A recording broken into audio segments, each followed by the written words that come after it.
Victoria. We'll get the glare out of her. Hey y'all, hey. I'm driving though, so. Yeah. So we out here.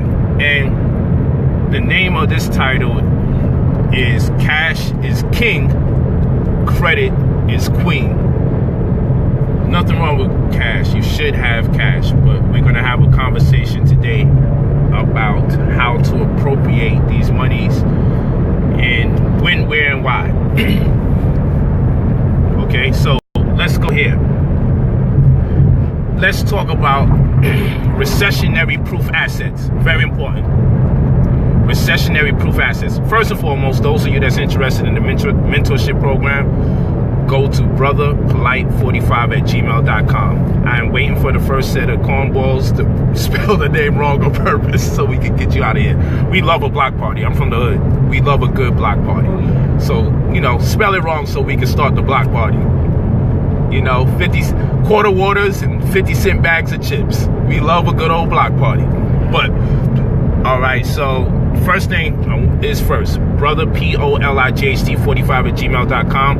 Put your first, last name and your phone number there. The mentorship cost. Consultations are $200 an hour, $300 an hour, $250 an hour. It depends on if it's relationship counseling, economics, whatever the case is. We'll work out a profound business model or whatever it is that you endeavor to do, and we'll make it happen. Also, holistic health consultant, 1 hour at a time, $200 an hour. The mentorship program is more elaborate and way more expansive, therefore it costs more money, but during the program you will generate revenue. So keep that in mind. All right, we'll be back up and running again online in about another week, because I'm very meticulous about the facelift that we're giving the site. And of course, like I said, because we get so much traffic for security purposes, I want to make sure that my website never gets cloned again. So we want to make sure that we're straight for that. So you can check all of that out. But this installment is called Cash is King, Credit is Queen. There you go. And so the first thing that we need to discuss while I'm en route, you know, we're traveling as always. And since this is an actual road trip, we decided, you know what, we've been flying so long. We decided that, you know what, we need to actually just drive if we can. So we're actually going on a road trip just to get a different vibe. Cash is king, credit is Queen. There we go, there we go. Ow. For our lovely contestant, Victoria Lamore. Peace, y'all. Oh my goodness. She's off the chain. Come on. Oh, yeah. I'm about to put the camera on you. She's off the chain. It just showed up with the delayed response. Man, now I know how the delayed response works. So, what's good, family? Brother Rod. Peace, peace. Peace to the family. And so, cash is king. Credit is Queen. We gotta do it one more time. Cash is king. Credit is Queen. Here we go. We got it. Y'all don't even know what's going on, but we got it. Definitely share this video. It's very important because a lot of the information is very valid, very relevant.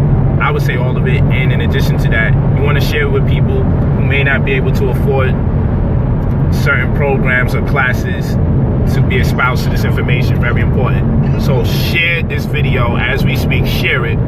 Give you time to share this video with people who may need to fix their credit. People who may just want to generate more wealth and approach things from a better perspective. First thing I want you to understand is S&P. Take this word down. S&P, Standard & Poor's. We're going to do the knowledge now, y'all. Standard & Poor's, S&Ps. Take that word down. Also, the publications that I speak about periodically, that is very important for you to get your financial literacy game up, is Barron's newspaper, order it, and Kiplinger's magazine. These are very good financial publications that keep you in the know as far as current events are concerned, and actually give you very good advice, and more importantly, even better perspectives.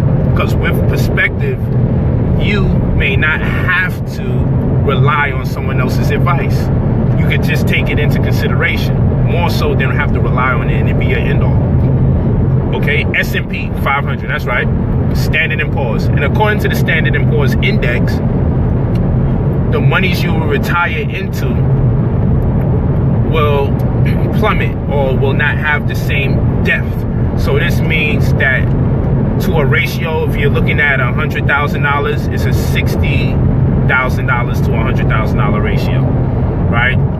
Or I should say $100,000 to $60,000 ratio. So this means if you're looking forward to walking into $100,000, it's going to be worth really $60,000 by the time of your retirement. Inside of 20 to 30 years from now, the money will lose that much more depth. Okay, so we're looking at a 10 to 6 ratio.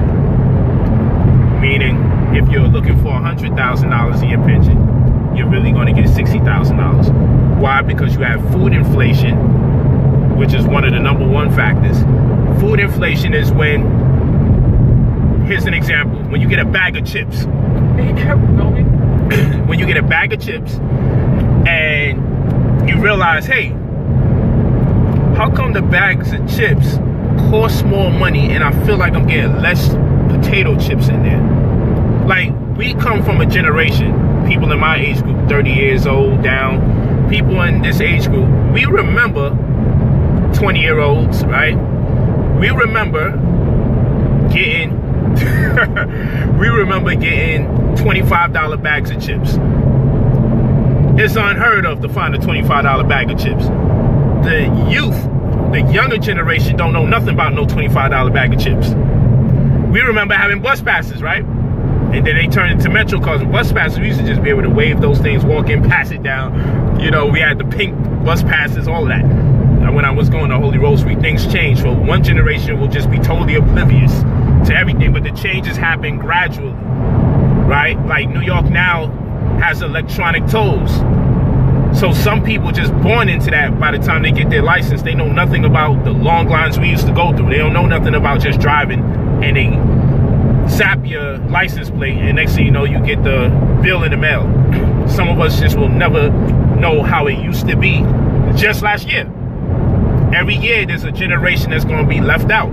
So with food inflation, some of you used to buy Kraft Singles cheese, 16 in a pack for whatever dollar amount, but now you get lesser in a pack, but yet the lesser amount costs more money than the abundant amount that you used to get. That's called food inflation. So therefore, you're still going to beseech the same quantity to get satisfied, to fulfill your nourishment, right? You're going to still look for the same quantity of food, but now you'll be paying significantly more money for the same quantity you was acclimated to. And that's called food inflation. So just by that very standard alone, the way you spend money, and it happens so subtly, it's so subtle.